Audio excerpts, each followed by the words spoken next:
Give me some BBs, I'm in here with ice.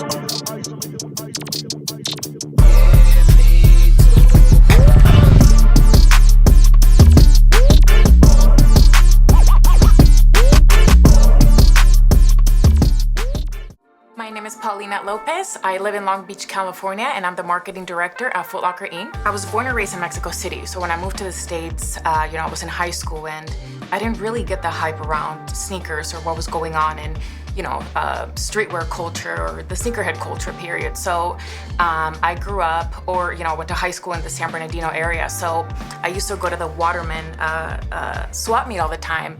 And I remember just like walking up and down the aisles and just seeing like all the different sneakers. So I made friends with one of the owners of one of the shops, and after we became cool, she's like, hey, let me show you something. So my first pair was an Air Jordan 12, Flu 12s. And I remember her selling them to me on a Wednesday.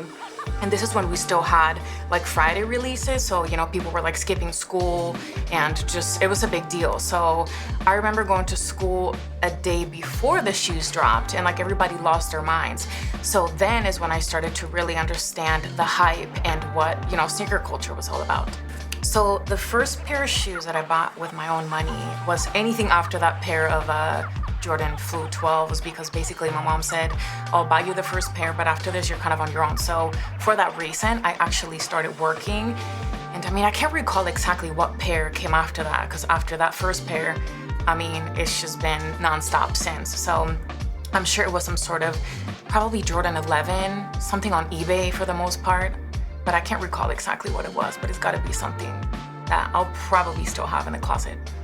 I have a bunch of different shoes that I really love for different reasons, but my all-time favorite, it's a Nike Air Max 97 Swarovski, and it's more about the story behind the shoes, and not necessarily the shoe itself, but sometimes maybe where I got it, how I got it, sometimes maybe depending on like someone gifted it to me. So these ones, I was actually in London for the first time, and something about me is that I'll look at a shoe, I'll think about it, sometimes for way too long.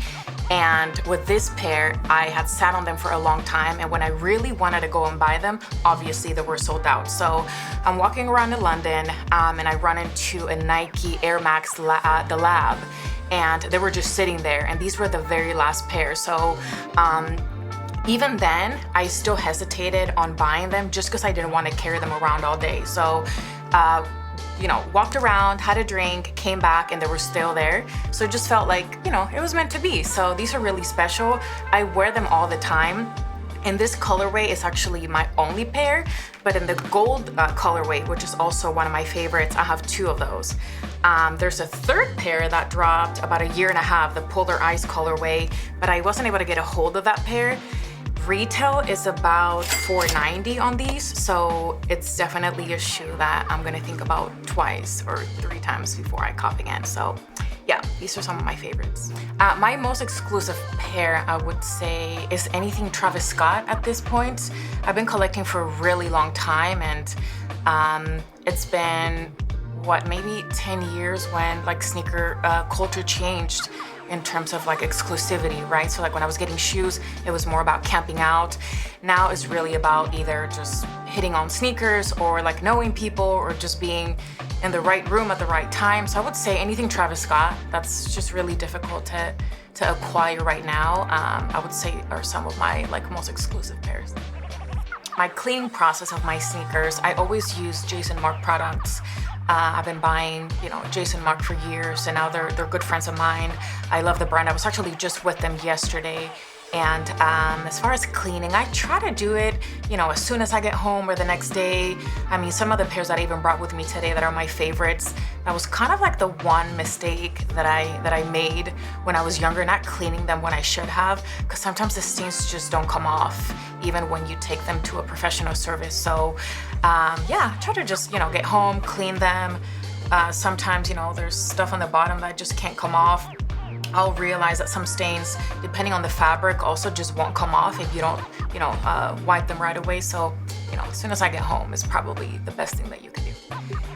The most flyest and most uncomfortable shoe, I would say, is anything like a Jordan 4. The tab on the back really hurts. The shoe's really stiff, it's really flat. And especially now that I'm older, I probably wear Air Maxes or something really comfortable, New Balance, just to be out and about. So I would say probably a Jordan 4, even though I really do love them. The shoe that I always go to, especially right now, is my Travis Ones, the all black colorway, because they just go with everything. So if I don't have time to figure out an outfit, if I have to look maybe like a little bit more dressed up, then I just go with that pair. And it's been on my rotation for like the past, 2 months. And every time that I look at it, it's probably the pair that I grab every time that I have to go out to like a work event or just to be out and about. The worst sneaker I've ever seen. This is a hard one. I was just having this conversation with a couple of friends yesterday at a store opening that I had, and it's tough, right? Because once you're in the business, you really get to know the people that design the shoes. So I really do try to stay neutral when it comes to like commentary around the worst shoe that's out there. I mean, I've seen some colorways that just don't make sense. If anything, I would just comment around the fit of the shoe that I'm just like not a fan of. I would say Cortez, a recent collab, without name dropping. I think I had the shoes on for maybe 10-15 minutes. I was at an art exhibit and I just couldn't take it. I had to leave. The toe box was just really stiff. I would say it's more around like design once actually on foot versus, anything else around a sneaker. Yeah, some of the collections that I wish I'd had in full are all the women collabs. So Laylee May, I think I skipped on actually the pink sixes just because at the time I, wasn't really buying shoes. There's so many out there that are dope in women, designed by women, but I do think that I wish I had the full run from Laylee May's collection.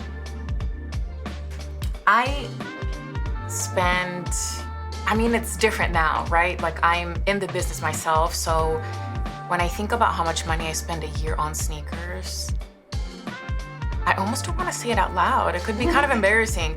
So it just depends. So it goes through cycles. So sometimes I'll tell myself, you're not buying anything for 3-4 months. And in fact, the last pair that I bought was in November. So this is probably the longest in the last 2 years that I've gone without buying shoes. But I don't know, it's hard to gauge. Sometimes we get some gifted product, sometimes we buy it, sometimes we buy it at a discount. I don't know, 3,000-4,000? I actually have no clue. Maybe I should go look and just like really evaluate my life altogether. Now that I'm older, yeah, but when I was younger, every paycheck, and I worked at Nike at the outlets for a while, so, as soon as I clocked out, I had already spent my paycheck and then some, but I'm older now, so I'm gonna prioritize.